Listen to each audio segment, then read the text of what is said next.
Bom, agora vem o meu desafio aqui, que é administrar esse tempo que nós temos, com uma quantidade enorme de perguntas, né, e abrindo a todos os participantes, Maria Lúcia, Ciro, Rigoto, Lara, a possibilidade de que vocês também possam conversar um pouco diante das perguntas que estão sendo encaminhadas, né? Tem perguntas encaminhadas a todos vocês, eu obviamente vou encaminhar diretamente àquele que está sendo mencionado, e peço que, na sequência, a gente possa ir conversando, se entenderem que é adequado, só que sejamos breves na resposta para poder atender muita gente. Eu começo pela professora Maria Lúcia Fattorelli, que começou, inclusive, relembrando a existência do nióbio, né, que me lembra o Enéas Carneiro, na campanha, que falava sempre da questão do nióbio, e o professor Marco Polo, o engenheiro Marco Polo, no corredor ali também falava comigo sobre o assunto, e ele pergunta para a senhora justamente isso. Nós estamos agora no ciclo do nióbio, né, que tem 98% das reservas no Brasil. Por que não tem uma política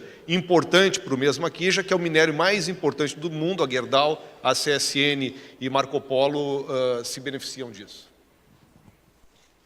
Ótima pergunta, eu faço a mesma pergunta. Por que não temos? Não é? É incrível. E eu concordo com o que o doutor Enéas falava. O nióbio poderia ser o lastro de uma moeda muito forte no Brasil.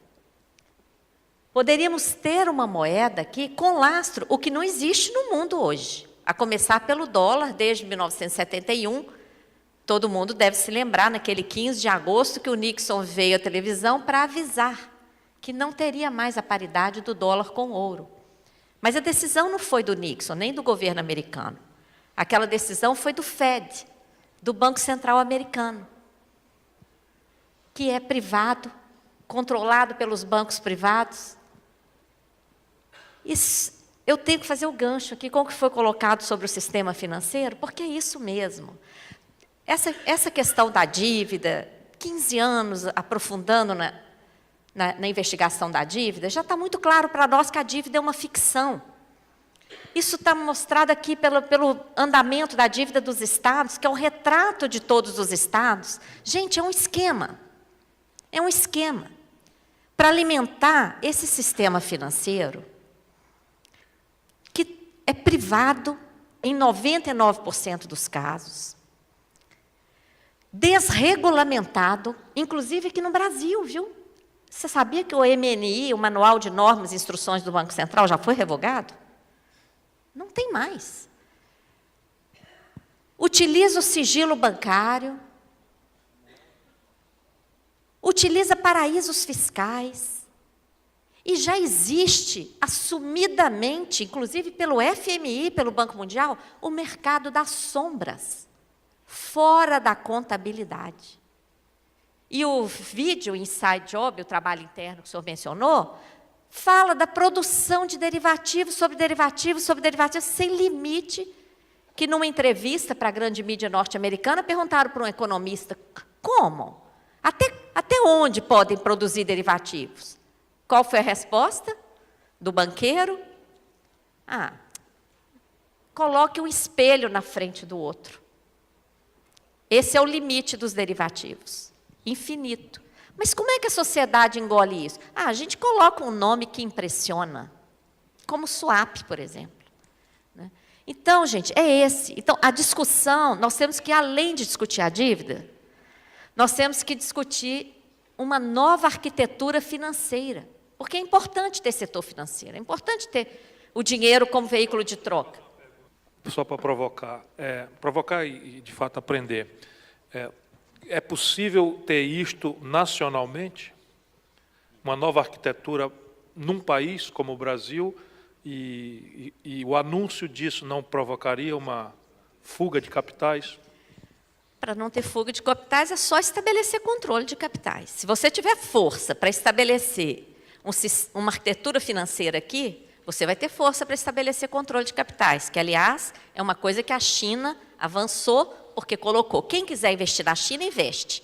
Mas tem que dizer quantos empregos vai gerar, no mínimo X anos vai ter que ficar lá, para sair de lá com lucro, vai pagar uma taxa abusiva, então vai acabar tendo que ficar lá. E o Brasil é signatário, desde 2007, de uma nova arquitetura financeira regional aqui na América Latina.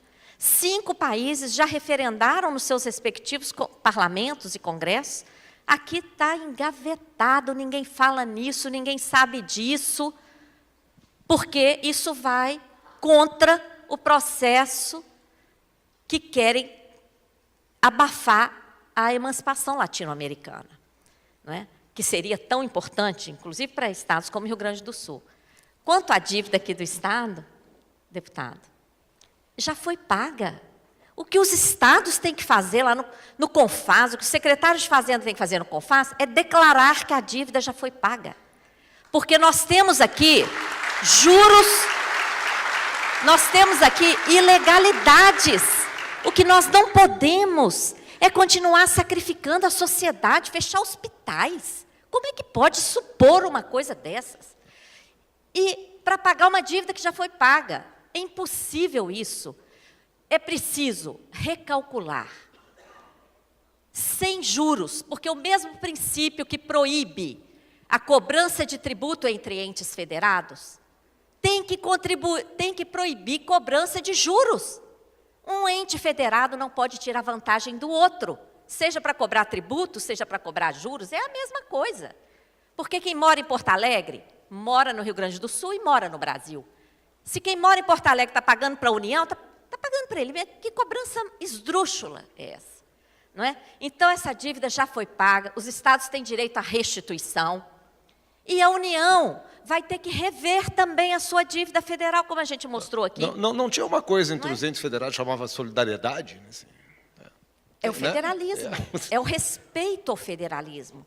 Essa distribuição, União, Estados e Municípios, é meramente organizativa, porque na prática todo mundo sabe que ela não existe, mas vamos ouvir. Nós respondemos a primeira pergunta, chegaram umas 4, 5 ao longo do caminho, né? E recebi um WhatsApp, achei que estava furando a fila, presidente, né? Presidente do SENGE, só está avisando ao deputado Lara que o SENGE, a todos vocês, né? O SENGE ajuizou uma ação contra o governo para abrir o Fundopem, né? Abrir caixa preta do Fundopem, o SENGE e mais 4 entidades, e que está convidando aí outras entidades também a se juntar nesse processo. Eu, maldosamente, estava achando que o presidente Alexandre Vollmer estava furando a fila das perguntas. Né? Não deixei. Eu vou juntar 2 aqui, que são direcionadas ao ministro Ciro Gomes, e dizem respeito ao mesmo tema, Michel Temer. Né? Michel Temer de antes, agora e do futuro, uma interrogação, e uma outra que o Renato pergunta, caso o golpe seja vitorioso, o presidente Temer terá melhores condições para superar a crise econômica? Eu quero ser delicado e às vezes a minha opinião é um pouco descuidado, mas eu agora estou sentado e aí o sangue fica mais acomodado. Eu não tenho percepções simplórias da vida brasileira, eu não tenho mais direito de fazer isso. Então eu queria dizer com muita segurança, e sei muito bem de novo o que eu estou falando, e creio que isso não é jactância, é porque o discurso sem exemplo no Brasil já não vale mais nada, que há vários PMDBs, como há vários PTs, há vários PSDBs, nenhum deles é intrinsecamente mau, nenhum deles é intrinsecamente bom, e o que lamento no Brasil é a prevalência dos safados sobre os decentes. Então eu, por exemplo, teria muito orgulho, sempre tenho orgulho de dizer para os meus filhos que eu sou amigo desse grande brasileiro que está aqui ao meu lado, o governador Germano Rigoto, que talvez tenha pago, como eu prefiro pagar também, um sacrifício imenso para se manter reto, respeitado e coerente, como sempre foi, ainda mais jovem e maratonista, que eu já não sou mais.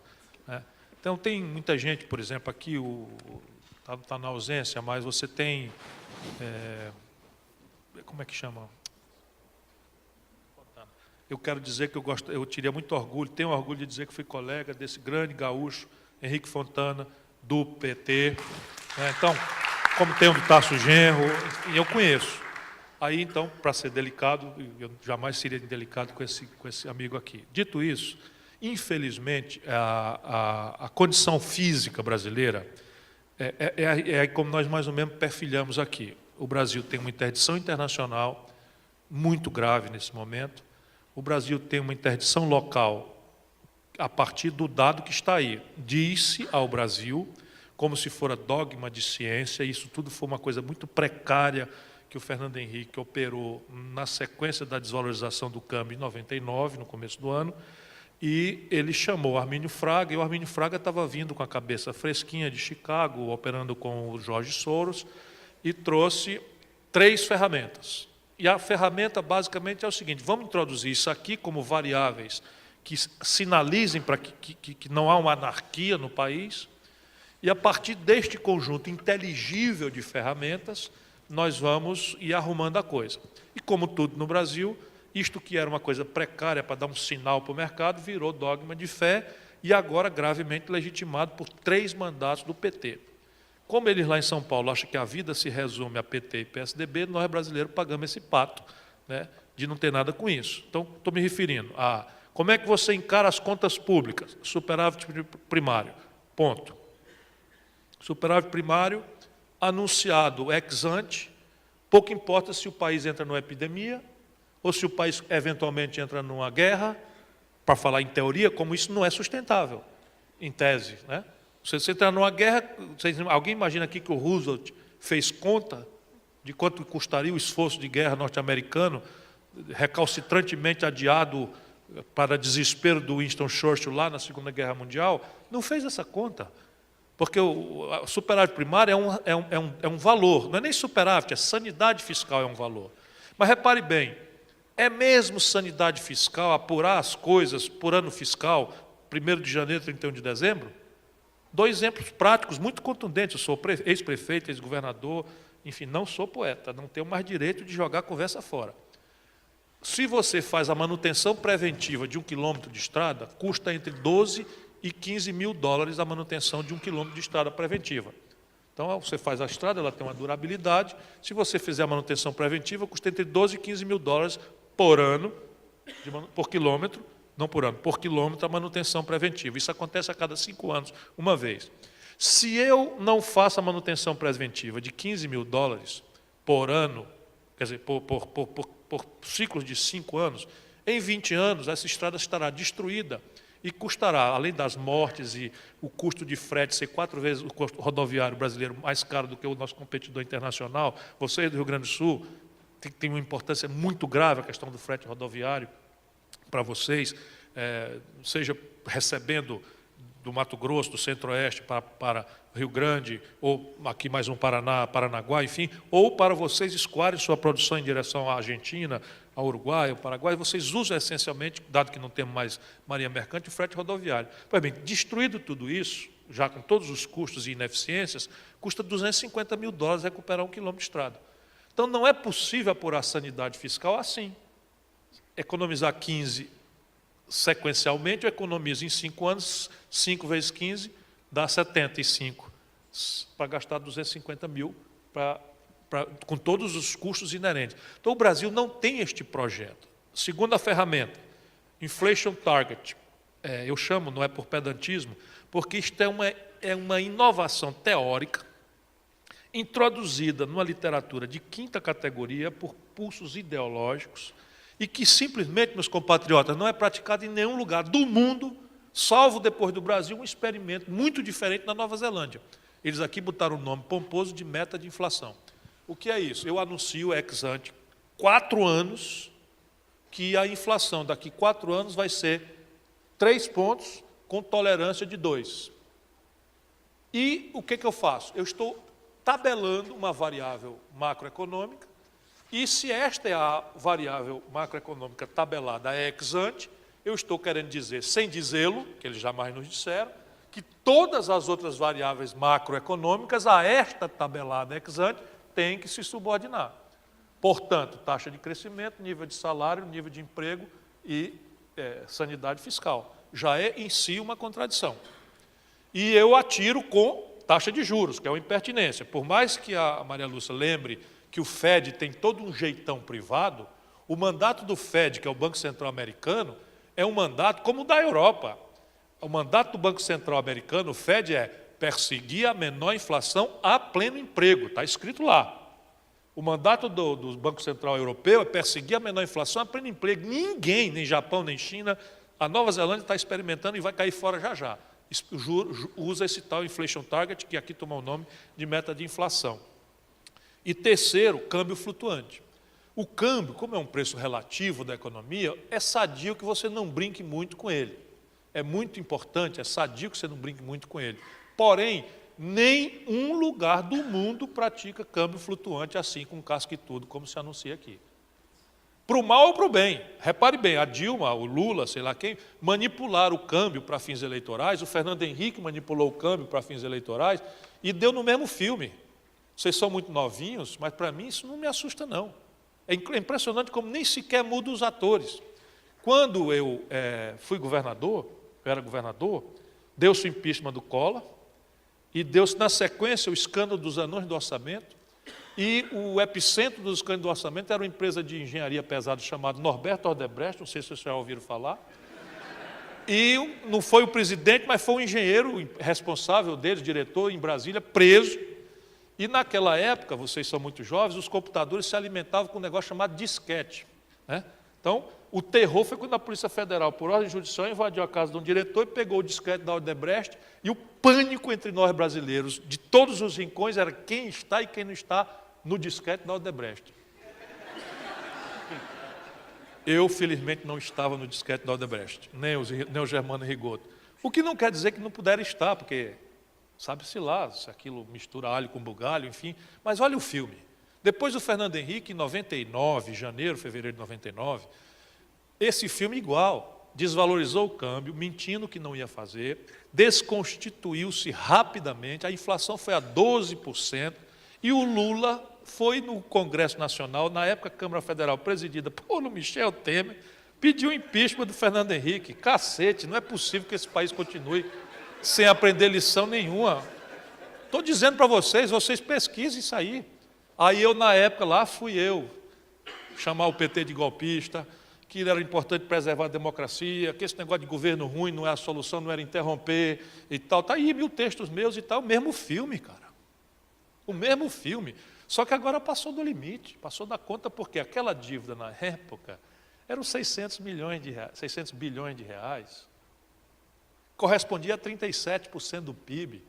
Agora a dívida está em 3 trilhões de reais, que já corresponde a loucos 70% do PIB. E aponta para 100% do PIB, que é a iminência da iliquidez. E nós estamos brincando de moralismo, de novelizar, como se alguém estivesse na plutocracia brasileira preocupado com moralidade. Não estão, não. A Globo não quer nem saber de moralidade. Nada. Zero de moralidade na cabeça da Globo, zero de moralidade na cabeça dos dirigentes da burocracia do PMDB, zero de moralidade ou decência na cabeça do PSDB. Quer ver o que é escândalo? Anota aí. O Brasil inteiro foi distraído quando houve a desvalorização do câmbio. Eu vou terminar, que até vou ter que pegar o avião. 3 bancos erraram na desvalorização do câmbio de 99. 3 bancos erraram. Os outros todos acertaram na mosca. Estavam vendido, terça, quarta, quinta, sexta, sábado, segunda, vendido, terça, comprado todo mundo, menos Banco do Brasil, Caixa Econômica e Marca e Fonte Sindam. Por que o Marca Fonte Sindam? Porque o Fernando Henrique enganou o Chico Lopes, Brasil para sofrer, dizendo para o Chico Lopes que ele ia continuar no Banco Central e que o negócio de uma tal banda de flutuação com diagonal endógena, o cacete A4, é um negócio de maluco, é o que ia vigorar como política cambial. O Chico Lopes vendeu essa informação para o cara do Marca e Fonte Sindam, o cara foi lá e apostou na informação privilegiadíssima, do ninguém menos do presidente do Banco Central, só que o Fernando Henrique estava operando um Banco Central privado na casa dele com o Armínio Fraga, que fez a desvalorização cambial para corrigir a distorção competitiva do país, que de fato é a única variável que melhorou. Então, Michel Temer vai resolver o problema? Não vai mesmo, porque nós vamos acrescentar agora um componente que nós não tínhamos desde a revogação da ditadura, que é o componente da negação de legitimidade ao governante do dia. Porque o governante do dia pode mudar de opinião. Eu sou um crítico azedo do governo Dilma, mas ela pode mudar amanhã. Demite o cara do Banco Central, ela pode demitir, bota um cara lá, e para fazer esse serviço até eu topo, que ela não saiba, né? Vai lá e baixa a taxa de juros 2 pontos. Simples assim, olha, é chocante, vocês não estão acreditando. Baixa a taxa de juros 2 pontos, há uma grita enorme nos jornais e não acontece nada com a inflação. Nada, rigorosamente nada com a inflação. O que vai acontecer? Você começa a reverter expectativas, que é talvez 40% da ignição da retomada do desenvolvimento, a expectativa. E hoje nós estamos com baixa taxa de formação bruta de capital e com expectativas extremamente hostis. Por quê? Porque não tem desse mato não sai cachorro, não sai coelho, não sai nada daí, a não ser confusão e violência, que é o que eu mais temo hoje em dia, violência. Assume. Aí o Michel Temer vai botar o quê? Ele vai nomear um governo de gente decente, que é para atender o pulso moral da nação brasileira. Ministro da Justiça, Eduardo Cunha. Né? Ministro do Planejamento, Moreira Franco. Anota aí. Ministro do Planejamento, Moreira Franco. Ministro dos Transportes, o Padilha, que foi ministro do Fernando Henrique. Foi ministro do Fernando Henrique. E eu, quando fui romper com o Fernando Henrique, disse para ele, não fico, porque o seu governo está traindo tudo que nós nos comprometemos de fazer, e pior, um homem com a sua personalidade está abrindo mão por pragmatismo, mas negócio de ladroeira, para ser responsável depois. Porra, Ciro, pegou pesado, como ladroeira, o ministro dos Transportes está roubando e distribuindo dinheiro com a turma aí da turma dele. Falei para o Fernando Henrique na época. Qual não quer? Quem vira ministro da Dilma? O próprio. Vai mudar? Ele tem como se livrar dessa turma? Quem é que está escrevendo o documento? Leiam, pelo amor de Deus. É tudo mentira, mas as intenções formalizadas dizem claramente a que senhor esta gente quer atender. O que está escrito num documento chamado Ponte para o Futuro anuncia, para começo de conversa, desvinculação do orçamento das questões de saúde, de educação e de seguridade social. Anuncia que as políticas sociais... Como é? Não, eu estou dizendo o nome do negócio é Ponte para o Futuro. Leiam. Anuncia o que é um neoliberalismo mofado, que nem mais os grandes teóricos do neoliberalismo, com quem discutia e debatia, um desses livros que eu escrevi, aí foi o primeiro livro em língua latina, esculhambando tecnicamente a insustentabilidade orgânica, teórica do neoliberalismo, por questões simples. O laissez-faire já tinha sido desmoralizado na experiência humana, mas modernamente você tem muito claramente a lição, uma almanaque do Capivarol de economia. A economia tem 3 fatores, os fatores de produção, que é capital, matéria-prima e capital humano, gente.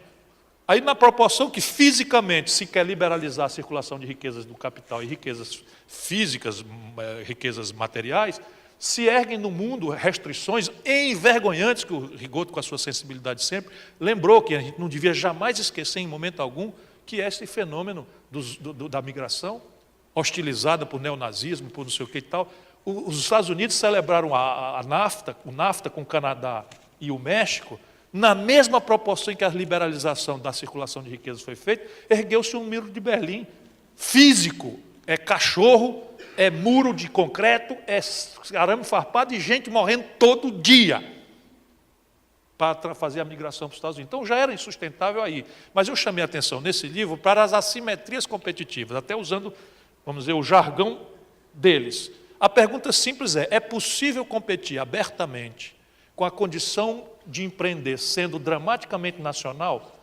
Ou discuto com quem quiser discutir a taxa de juros, que é uma condição sine qua non da produção e da competitividade do sistema, a taxa de juros é global?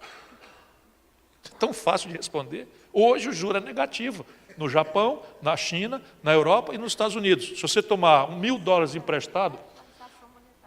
Não, exatamente. Essa invenção é que nem jabuticaba, correção monetária. Mas não existe mais. Agora é a taxa de juros que faz essa tarefa, mostrando de novo seu brilho no seu trabalho. Mas repare bem, a taxa de juros é uma variável da sanidade fiscal, que é uma questão de país a país. Depois você tem uma outra questão, escala. Gente querida, pelo amor de Deus, vamos botar a mão na cabeça e ajudar nosso povo a entender. Uma das características graves da China é a escala.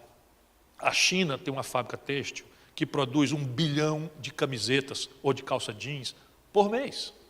O custo de produção, com seus custos fixos relativizados a nada, mais a lucratividade reduzida à fração de centavo, faz com que, e vou repetir, invariavelmente este bem produzido com as características chinesas, ou serviço, vale também, o preço final é mais barato do que custa produzir como nós brasileiros fazemos.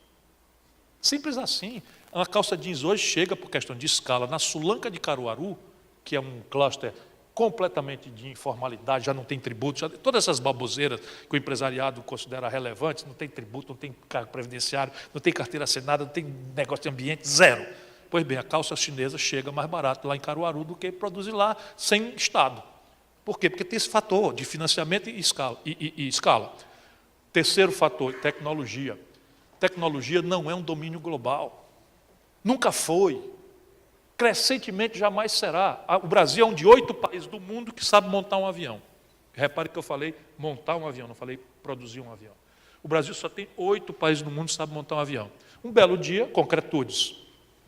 A Venezuela, nos devaneios maluquetes lá do Chaves, resolveu fazer uma encomenda de 16 aviões supertucanos brasileiros, que é um belo de um avião de treinamento no Brasil, mas que tem um desempenho interessante lá no escaramuça que eles tiveram com o Peru. Lá coisa. Resolveu comprar os 16 aviões. Saiu no Wall Street Journal a notícia que as ações da Embraer subiram 18%, a Embraer fez uma chamada de 600 garotos brilhantes para trabalhar, porque recebeu essa grande encomenda, etc, etc. No dia seguinte, o embargo americano. Não vende. Por quê? Porque lá num pedacinho do avião, que eles chamam de aviônica, lá um daqueles palitinhos ali, aquelas coisas que mexem ali dentro, ou que acende, é domínio sensível, só produzido nos Estados Unidos. Só que com aquele negócio o avião voa. Sem aquele negócio o avião serve para amarrar jumento, pendurar paletó. E nós não podemos vender os nossos aviões, as ações despencaram 25%, os 600 garotos não foram mais contratados, e a gente fica aqui bancando o pato, replicando a ideologia dos outros, que não interessa para o nosso interesse. Então, esse cidadão vai afundar o Brasil, porque os problemas são esses, e agora ele vai para lá, por exemplo, eu vou dizer, este governo é ilegítimo. Eu não farei o que a direita brasileira tem feito hoje, que não pago mais imposto, porque eu pago imposto para o Estado brasileiro. Mas eu vou continuar pagando meus impostos. Mas aonde eu puder dizer que eu não reconheço a autoridade de um governo que está se constituindo pelo golpe, eu vou dizer. Se eu represento muita coisa, eu não represento, não sei.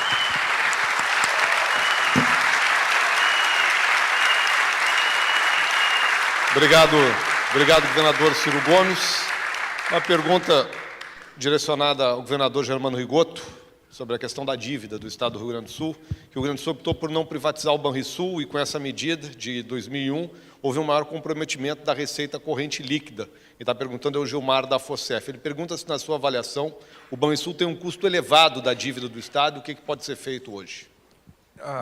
Primeiro, o erro que se comete é achar que o Estado tem que ser um Estado totalmente mínimo. Quer dizer, o Estado não pode existir em determinados setores, em determinadas áreas. Eu acho que o Banco do Brasil, a Caixa Econômica Federal, o BNDES, o próprio Banrisul, que tem o comando do Banco Central, e é bom que se diga, a partir do PROER e do PROES, Ciro, nós começamos a ter uma regulação do sistema financeiro e um saneamento do sistema financeiro estatal e privado. Quer dizer, realmente, a regulação ela tem que avançar mais, mas ela está muito mais avançada do que a regulação, o controle que existe nos Estados Unidos e na Europa. Se nós pegarmos o que acontece com os bancos estatais eles têm que ser um braço que os governos têm para implementar suas políticas de desenvolvimento. E mais, o banco estatal ele tem que ser regulador de mercado. O Banco Estatal, se nós não tivéssemos Banco Estatal, não tivéssemos Banco do Brasil, não tivéssemos Caixa Econômica Federal, não tivéssemos BNDES, eu não tenho dúvida que a crise de 2008 teria nos atingido de uma forma absurda. Quando faltou com a quebra do Lehman Brothers, simplesmente perda de confiança no sistema financeiro. Foi no mundo inteiro, chegou no Brasil. O que faz o sistema financeiro privado no momento de uma crise? Puxa o freio e não tem irrigação de crédito no mercado. O que fez o governo federal? Ele tinha o que outros governos não tinham. Ele tinha um Banco do Brasil, ele tinha uma Caixa Econômica Federal e ele tinha um BNDES para irrigar o mercado de crédito. Então, nós tivemos, naquele momento, o fato da diferença, e eu quero dizer que nas diferenças que nós temos de outros países, os bancos estatais fazem diferença no momento de crise. Então, acabar com o banco estatal é um crime. Se dizer que tem que se acabar com o banco estatal. Tu tem que controlar o banco estatal. Se o PROER já determinar controles, por exemplo, eu não sei se o BNDES não foi mal utilizado ao longo desse tempo, e está aí a probabilidade de uma CPI, e eu tenho a convicção que o BNDES poderia ter sido utilizado de uma forma diferente.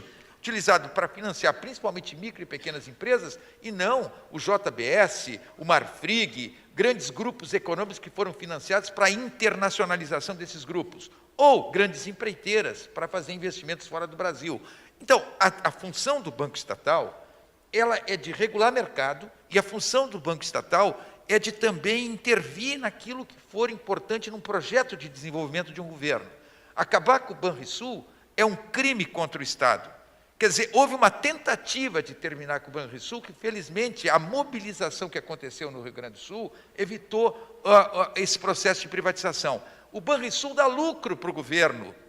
O Banrisul hoje é controlado, ele não é cabide de emprego. Eu, governador, o secretário de Fazenda, o presidente do banco, acabou aquela história de um canetaço do governador, do secretário da Fazenda, do presidente do banco, passar por cima de um comitê de crédito, como antigamente acontecia. Que os bancos eram dirigidos de uma forma totalmente irresponsável para fazer favores para quem governava. Hoje tem controle sobre o Banco Estatal nesse sentido. Segundo, não é cabide de emprego. Não tem aquilo que era antigamente os bancos estatais. Então, o Banrisul, ele dá lucro para o Estado. O lucro do Banrisul, parte dele vai para o Tesouro. E o Tesouro resolve problemas com esse dinheiro do Banrisul. O Tesouro não tira R$1 para o Banrisul, ele recebe do Banrisul. Isso que as pessoas, às vezes, não compreendem. O Banrisul não é problema, o Banrisul é solução para o Estado. Tá? E eu quero dizer que seria um crime tu pensar em privatização de uma instituição financeira como o Banrisul. Um crime. E isso não vai acontecer e não pode acontecer. Só para André, para deixar claro uma posição, viu? Eu não coloco, eu sou vítima do Eduardo Cunha. Tá? Eu fui pré-candidato à presidência da República no momento que eu entendia que o PMDB tinha que ter uma candidatura própria, tinha que ter um projeto nacional seu, tinha que ter cara própria, um partido simplesmente que desde o governo Fernando Henrique, tendo o maior número de deputados, de prefeitos, de senadores, de governadores, de vereadores, de deputados estaduais, um partido que fica a reboque de outros partidos, sem personalidade, sem projeto nacional, sem cara própria, vinculado, se preocupando, uma cúpula se preocupando com cargos, com espaços em governo, isso foi no governo Fernando Henrique, no governo Lula e no governo Dilma. Com espaços em governo, grudando no PMDB, rótulos de fisiologismo e clientelismo, e agora de corrupção, clientelismo, fisiologismo e agora de oportunismo. Tá? Quando eu vejo a decisão tomada ontem, eu acho que o PMDB tenta recuperar um pouco daquilo que perdeu. Só para terminar, André, tenta recuperar aquilo que perdeu, por não ter projeto seu. Eu fui pré-candidato contra o Garotinho, no momento em que eu prejudicava uma candidatura à reeleição ao governo do Estado, mas convocado pelo PMDB do Rio Grande do Sul, de Santa Catarina, do Paraná e do Pernambuco, eu assumi sabendo da dificuldade, que a cúpula não queria a candidatura própria. Que a cúpula, metade queria se ligar ao Geraldo Alckmin e metade queria se ligar ao Lula. Eu digo, eu vou enfrentar, se eu passar na prévia, eu quero ver me tirar a candidatura numa convenção. E por 20 dias eu andei pelo Brasil e eu via o brilho nos olhos dos militantes do PMDB, das pessoas ligadas ao PMDB em cada cidade do interior, quando tu dizia o que representava teu projeto nacional. Pois bem, eu sabia que se o Garotinho vencesse a prévia, ele não durava uma semana. Uma semana. Ele seria destruído. E aconteceu isso, ele perdeu a prévia de 3-1 e o Eduardo Cunha, que era o seu braço direito e esquerdo e hoje é seu inimigo, o Eduardo Cunha bolou uma fórmula, porque ele é um gênio do mal, ele é inteligentíssimo. Ele bolou uma fórmula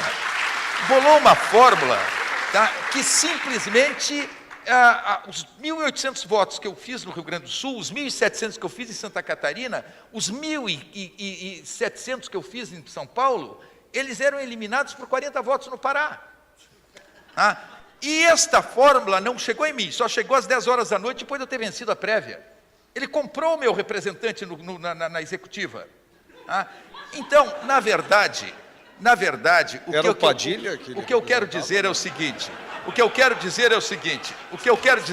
só para completar, eu vejo que o Brasil vive uma situação em que o PMDB poderia ser, efetivamente, nesse momento, uma alternativa, se as coisas acontecessem, porque o problema que nós estamos vivendo é um problema de um governo que perdeu muito credibilidade pelas razões que o Ciro diz. O Ciro diz, eu sou defensor da Constituição, mas eu não posso aceitar erros que foram cometidos. Isso está claro.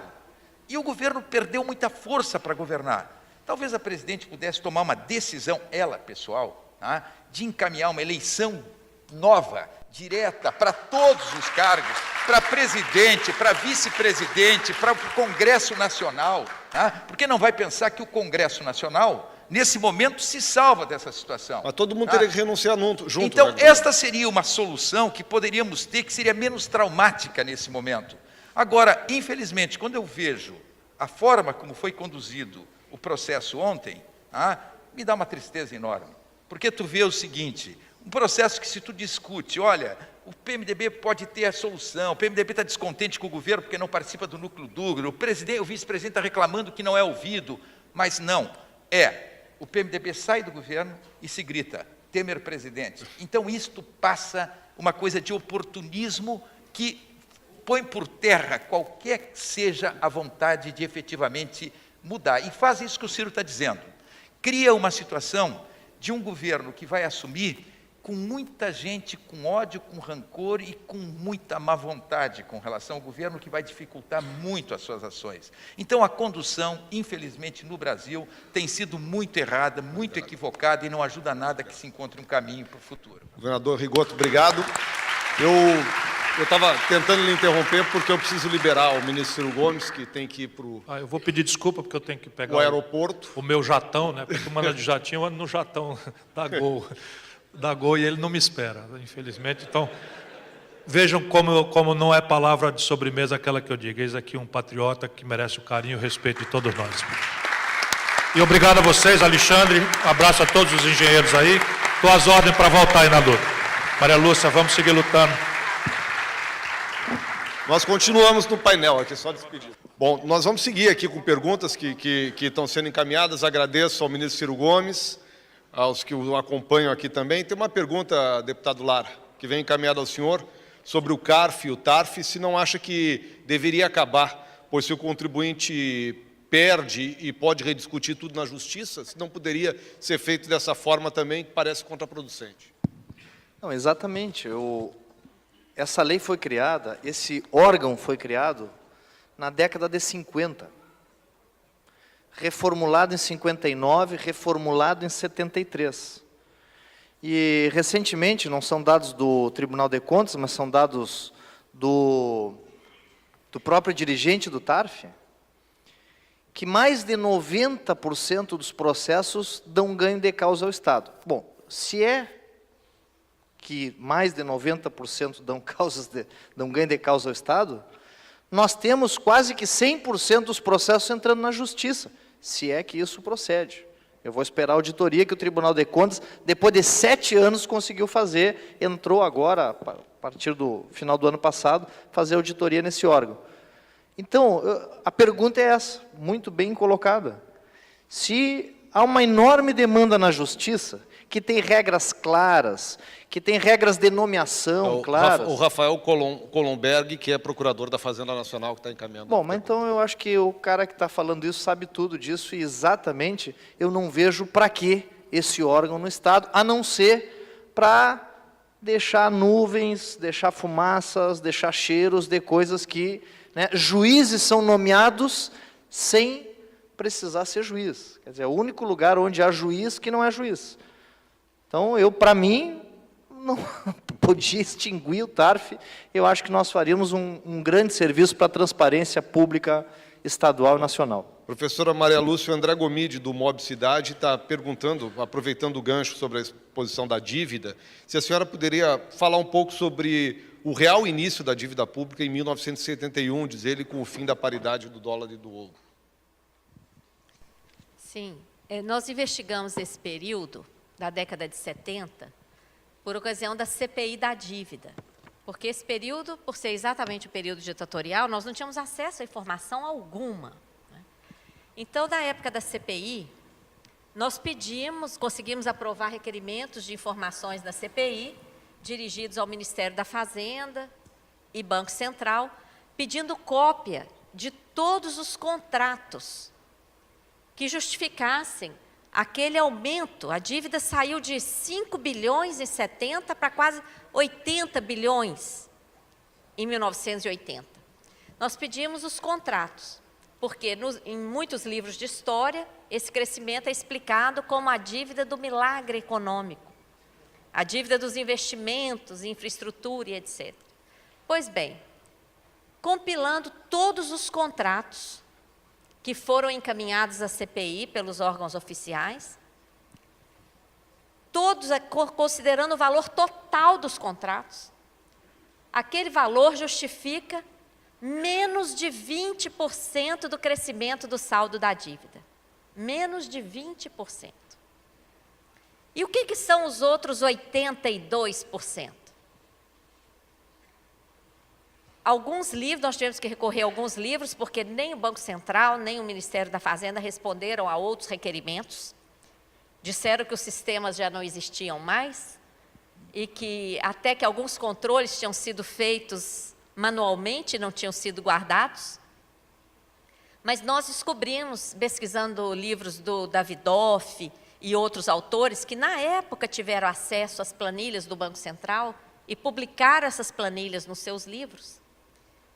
Em 1972, 75% da dívida externa federal era privada. E quem é que tinha acesso à dívida externa naquela época? Eram os bancos mesmo. E as multinacionais instaladas aqui.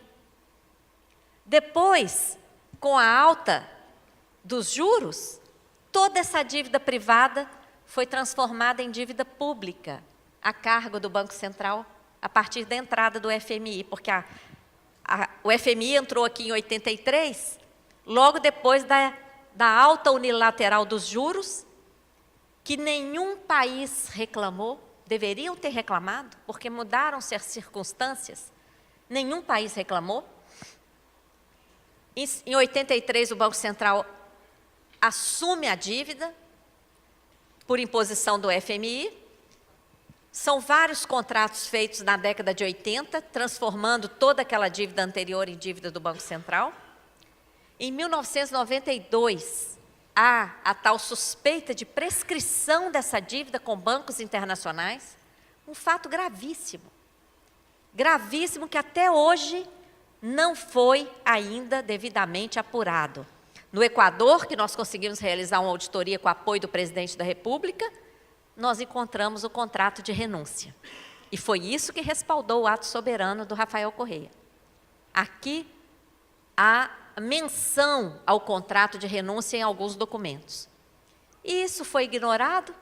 Em 94, aquela mesma dívida se transforma em títulos num processo feito em Luxemburgo, paraíso fiscal, sem transparência alguma, uma fraude completa. O contrato, quando você lê o contrato, você não acredita. O próprio credor entre aspas, o próprio banco, é que informava qual o valor da dívida brasileira que ele detinha. Ele que informava. E aí, lá em Luxemburgo, os operadores lá entregavam para ele um volume de títulos. E depois esses títulos serviram para comprar nossas empresas privatizadas. Pode. É isso. Então, começa lá na década de 70 e vem toda essa novela. Muito grata. Obrigado, professora. Governador Germano Rigoto, por que essas informações que estão sendo discutidas aqui, elas não são divulgadas para os empresários, acho que é na ABIMAC, na Fiergues, que ficam apenas com o noticiário da Globo News? Está querendo dizer que é a fonte de informação dos empresários, me parece. Pergunto se é um ranço ideológico por parte dos empresários nessa discussão. Bom, eu não sei, eu acho que as empresas recebem, os empresários recebem essas informações. Eu, por exemplo, ontem passei uma parte da manhã e uma parte da tarde sendo convidado para falar para executivos aqui do Rio Grande do Sul sobre o cenário nacional. E aquilo que eu disse aqui, eu disse lá. E aquilo que eu disse aqui da minha preocupação com os problemas de hoje, com as preocupações com o dia seguinte ao que nós poderíamos ter na frente, eu disse lá. Então, eu tenho procurado, onde eu ando, numa palestra pelo Brasil afora, nos encontros que tenho, alertado para essas coisas. Por exemplo, quando a gente fala nós não passamos ao largo aqui no problema tributário. Tá?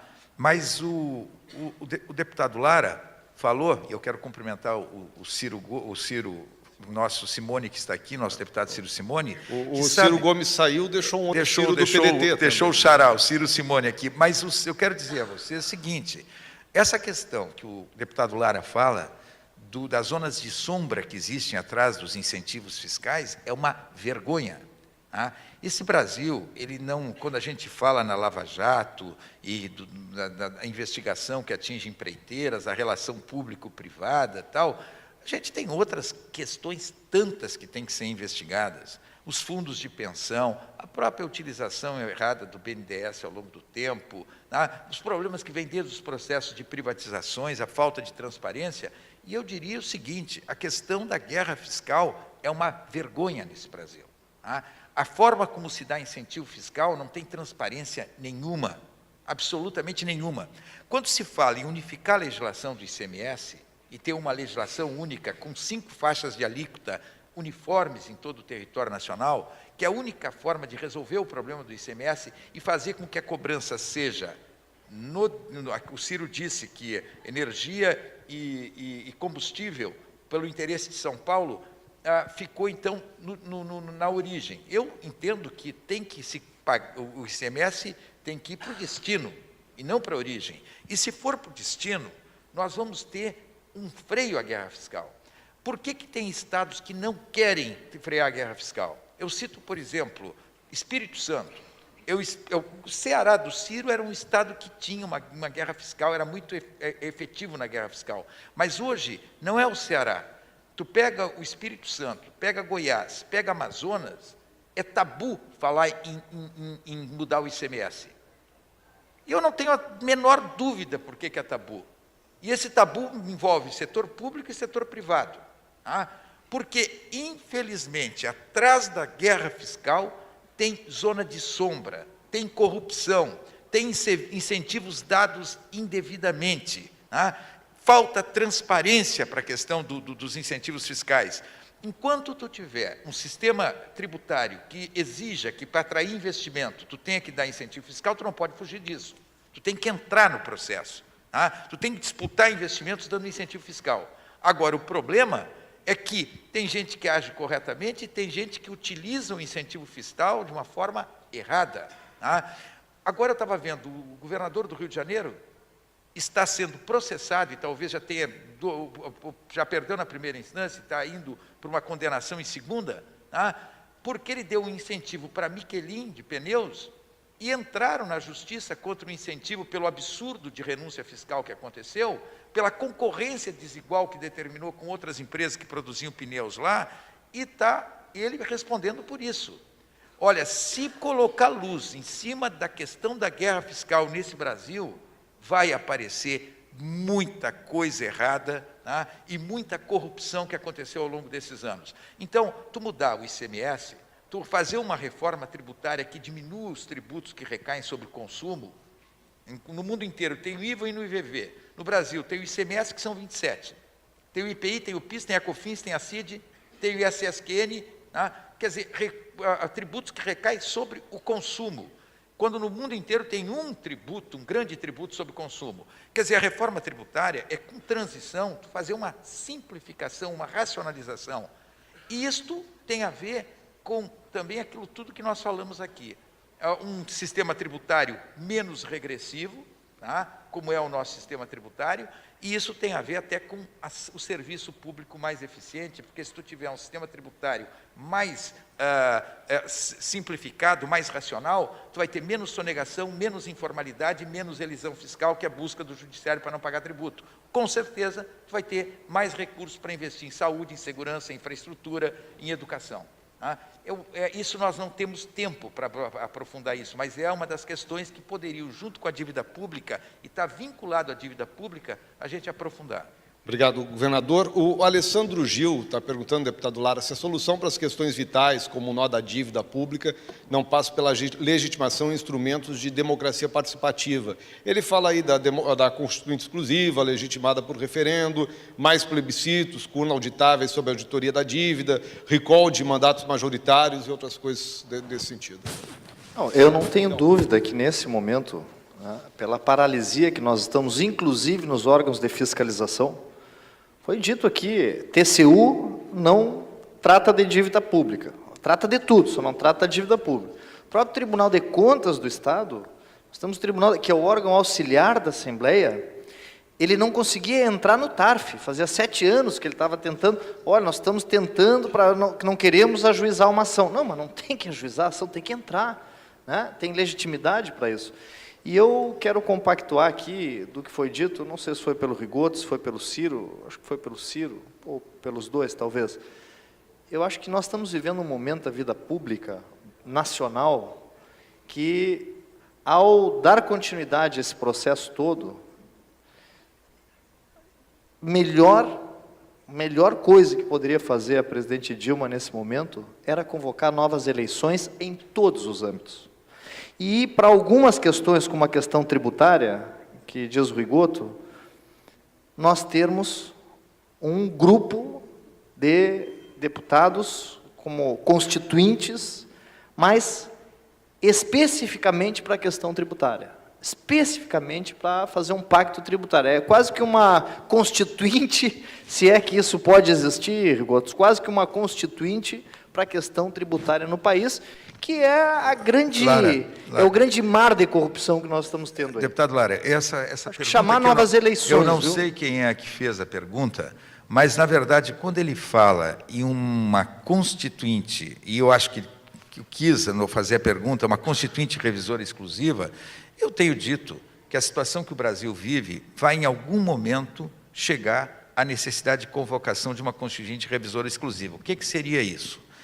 O que seria isso?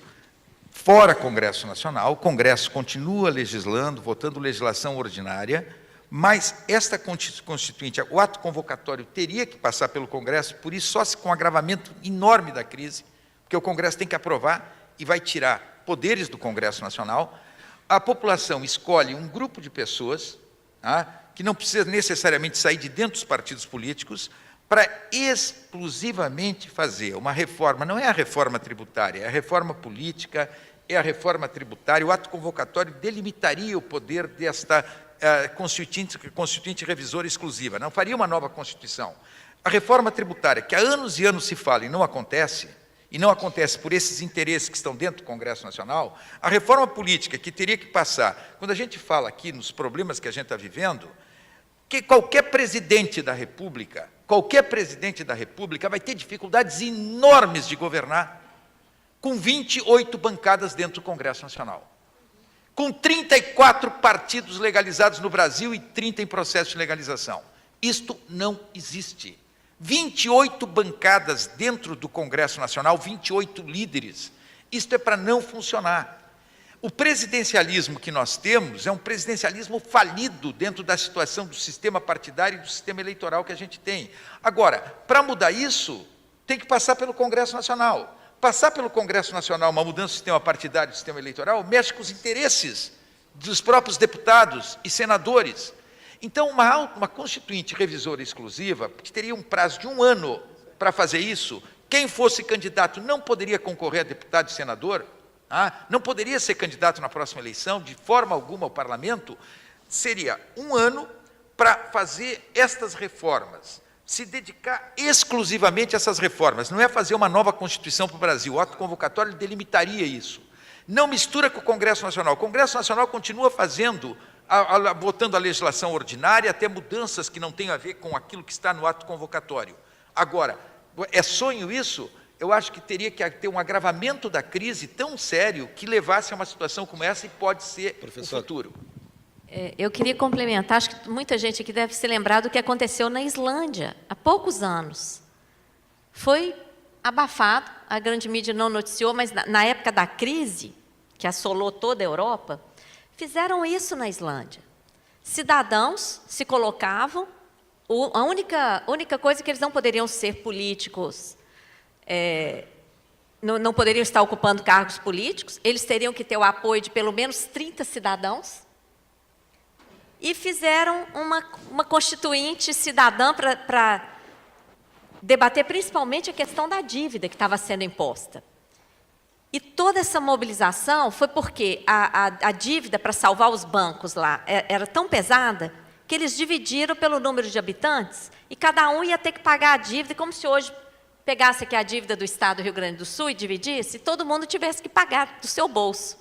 Isso levantou a sociedade e eles fizeram exatamente essa constituinte.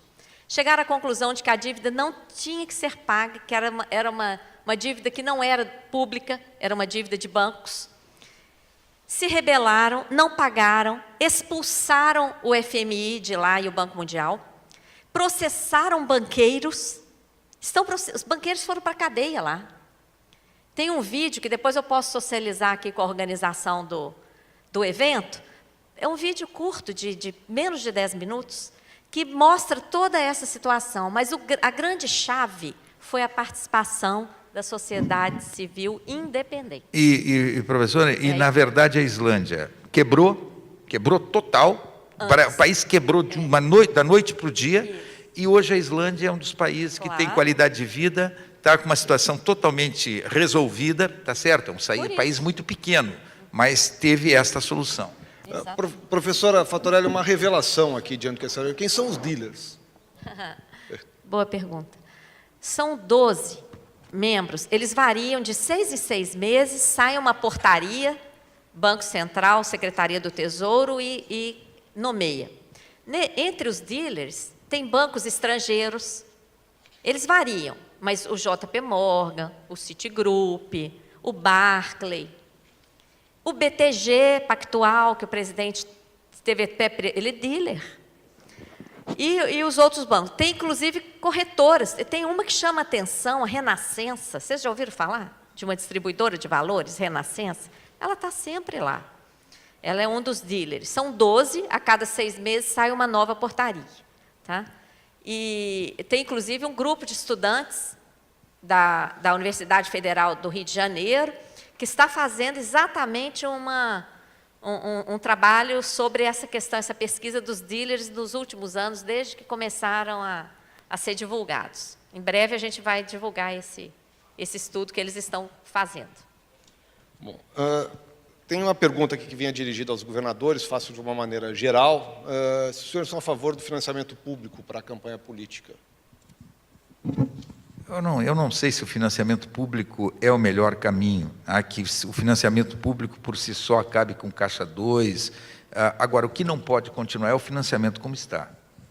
O financiamento como está é que está dando origem a todo esse quadro que a gente está vivendo, e que está no processo de investigação. Tem a ver com o financiamento de campanhas eleitorais. Então, eu não sei se aquilo que vai acontecer na eleição desse ano vai ser solução, eu acho que vai ser um problema, porque tu não tem nem o financiamento público e tu não tem mais o financiamento privado.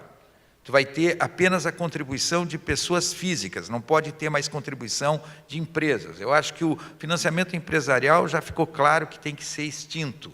Agora, o fato de ter, nesta eleição, um teste com um novo tipo de financiamento de pessoa física, que nós não temos tradição, não temos cultura de pessoa física pegar e simplesmente apoiar candidaturas, ajudar candidaturas, a gente vai ter que ver, a partir dessa eleição, qual a alternativa que nós vamos ter, acabando com o financiamento empresarial e não deixando o financiamento só público, como alguns querem.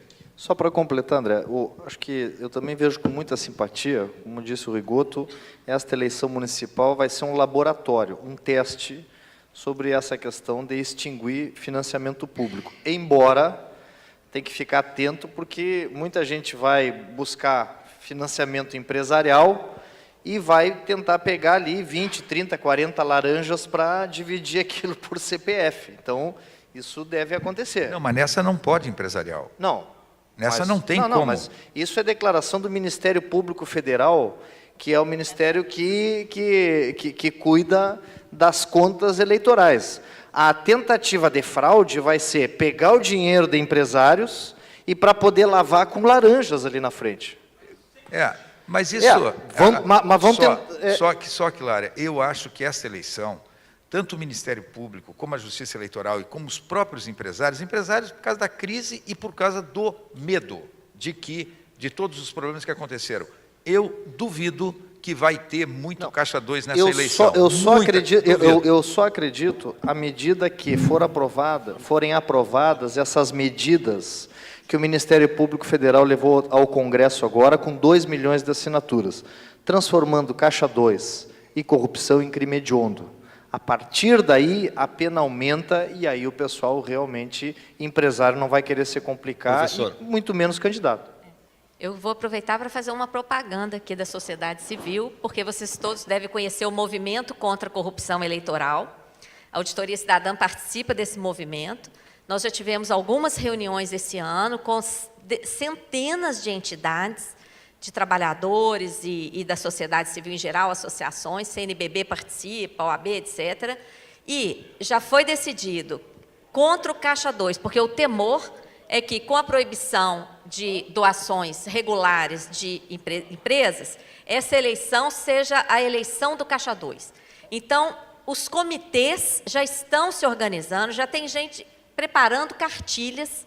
Então, é importante que a sociedade civil aqui do Rio Grande do Sul se prepare para organizar esses comitês em cada sindicato, em cada associação, enfim, em todos os lugares, para combater, para a gente realmente passar esse país a limpo, né? Muito grande. Então, repito o convite para a sessão de autógrafos logo em seguida, né, da professora Fatorelli. O Senge tem na sua sede, aqui em Porto Alegre também a lista, professora, para que todos possam lá assinar na questão contra a corrupção, encaminhada ao Ministério Público Federal. Né, a sede do Senge, obviamente, todos sabem, ali na Avenida Érico Veríssimo. Algum de vocês quer fazer uma manifestação? Eu só gostaria de dizer o seguinte. Primeiro, cumprimentar o Alexandre e toda a direção do Senge mais uma vez, pela organização desse evento. Segundo, todos os que participaram. Olha, é difícil a gente ficar, já são indo para 6 horas da tarde, teve de manhã e de tarde, e com o plenário com tanta gente, mostra o interesse. Eu acho que professora, a sua ideia é excelente. Eu quero colocar... meu e-mail é rigoto@germanorigoto.com.br, tá? E tem o meu site também, do Instituto Reformar, que de repente a gente tem feito uma discussão de temas como esse através do site. Então, eu estou me colocando à disposição para aquilo que precisar, que o Senge precisar, na continuidade desse trabalho. Quero dizer, professora Maria Lúcia, que a senhora tem uma tarefa muito grande pela frente, porque a senhora, mais do que qualquer um de nós, tem essa bagagem, esse conhecimento e essa experiência, inclusive, fora do Brasil. Tá? Então, esse seu trabalho realmente merece não o aplauso, mas a certeza da continuidade. Tá? E eu acho que é só a sua vinda aqui, ao lado do Ciro Gomes, essa pessoa que a gente aprendeu, como eu disse, a respeitar pela sua coragem, pela sua clareza de posições, do lado do Lara, aqui que a gente já conhece há tanto tempo. Mas eu fico, André, muito feliz de poder ter participado desse evento e esperando que o Senge realize outros, dando continuidade, como diz o professor, dando continuidade a esse seminário. Muito obrigado. Obrigado, governador Rigoto, professora Fatorelli. André, quero só fazer um convite, se me permite, 1 minuto. Também agradecer ao Alexandre, tal, que já nominei, mas, professora, gostaria de publicamente lhe convidar a ajustar uma agenda para que a senhora possa nos orientar, nos ajudar nesse trabalho que a Comissão de Finanças está fazendo sobre a auditagem da dívida do Estado do Rio Grande do Sul e esse trabalho que nós estamos começando sobre a revisão dos incentivos fiscais aqui no Estado. Então, eu gostaria que a senhora comparecesse até a Comissão de Finanças da Assembleia Legislativa para nos ajudar a montar esse grupo de trabalho que já está operando nesse sentido lá na Assembleia. Publicamente... quero dizer que aceito e que pode marcar para amanhã cedo. Porque nós temos pessoas aqui no Rio Grande do Sul que são já atuantes da Auditoria Cidadã, em quem eu confio plenamente, e que nós vamos juntos fazer, e podendo regressar aqui, né, conte comigo também, pessoalmente, mas nós temos um time aqui de primeiríssima, viu, que já está fazendo esse trabalho, e eu não poderia deixar de agradecer também ao SENGE, toda a equipe do SENGE, todas as entidades apoiadoras, e não poderia terminar sem lembrar de uma coisa, já que nós estamos aqui no Rio Grande do Sul. A primeira auditoria oficial feita aqui no Brasil foi feita por Getúlio Vargas. Em 1931, ele era presidente da República, e naquela época era o presidente da República que autorizava as remessas ao exterior. E de tanto, todos os dias, autorizar uma pilha de remessas, ele resolveu determinar ao seu ministro de Fazenda, que era Oswaldo Aranha, que levantasse os contratos. Qual foi a grande surpresa? Apenas 40% da dívida tinha documento. Ele pôde cancelar grande parte da dívida, grande parte do fluxo de pagamentos. Ele articulou outros países latinos. Ninguém fala nisso. Alguns livros tratam disso como esquema Vargas. Não falam em auditoria. Ele fez a auditoria, ele articulou com mais 9 países latino-americanos. Então, nós temos uma experiência histórica, um aprendizado, né, com Getúlio Vargas. Então, nós precisamos retomar aí essa agenda, e é uma honra para a Auditoria Cidadã, um movimento feito de trabalho voluntário, inteiramente entregue ao país, poder contribuir, aceitar o seu convite. Viu? Concordam? Concordam, amigos do núcleo aqui? Está apoiado, né? Então, pronto. Amanhã cedo, pode marcar. Obrigado, professora. Obrigado aos participantes. Convido a todos que permaneçam aqui para que a gente faça o encerramento do evento. Em meu nome também, muito obrigado pelo SENGE, pela enorme oportunidade de estar aqui absorvendo o conteúdo no dia de hoje. Eu convido agora o presidente do SENGE, Alexandre Vollmann, para que venha ao palco para suas considerações finais do nosso seminário, enquanto mais uma vez agradecemos as presenças de Maria Lúcia Fatorelli, Ciro Gomes, Germano Rigoto, Luiz Augusto Lara e também ao jornalista André Machado. Obrigado a todos que participaram hoje pessoalmente aqui no nosso seminário e mais milhares de pessoas que acompanharam via internet.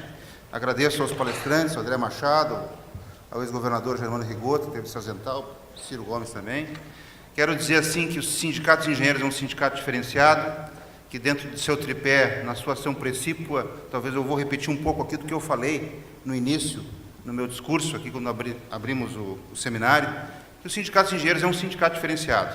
Ele não deixa de fazer a sua função precípua da ação sindical, mas ele tem outros 2 pilares que os faz diferente do sindicalismo tradicional, que é justamente a qualificação permanente dos seus representados, e o sindicato já treinou mais de 1.000 profissionais o ano passado, com cursos que não são ministrados em academia, são cursos que a sociedade e que o empresariado e que o desenvolvimento necessita e que os colegas buscam esses cursos.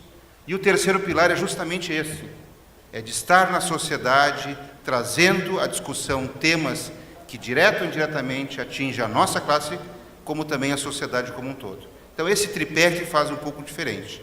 Já fica o convite aqui, em junho, quando o sindicato vai fazer 74 anos, novamente nesse palco aqui, nós vamos estar discutindo a questão do agronegócio, que mantém, infelizmente, é o que ainda mantém o PIB gaúcho positivo. Então, nós vamos fazer uma grande discussão aqui, já estivemos agora recentemente na feira lá em Não Me Toque, externando esse problema, esse debate, e vamos aprofundar aqui, me corrijam, 16 de junho, nesse palco aqui, a questão do agronegócio. E no final do ano, também o sindicato vai fazer uma discussão, uma grande discussão sobre sustentabilidade. Não vai ser aqui na PUC, vai ser lá no Plaza, mas também queremos discutir as várias formas de sustentabilidade e talvez tenhamos 2 dias de discussão disso aí. Então, nesse aspecto, eu acho que o sindicato está contribuindo para a sociedade e está contribuindo para a engenharia no país e no Rio Grande do Sul. Muito obrigado.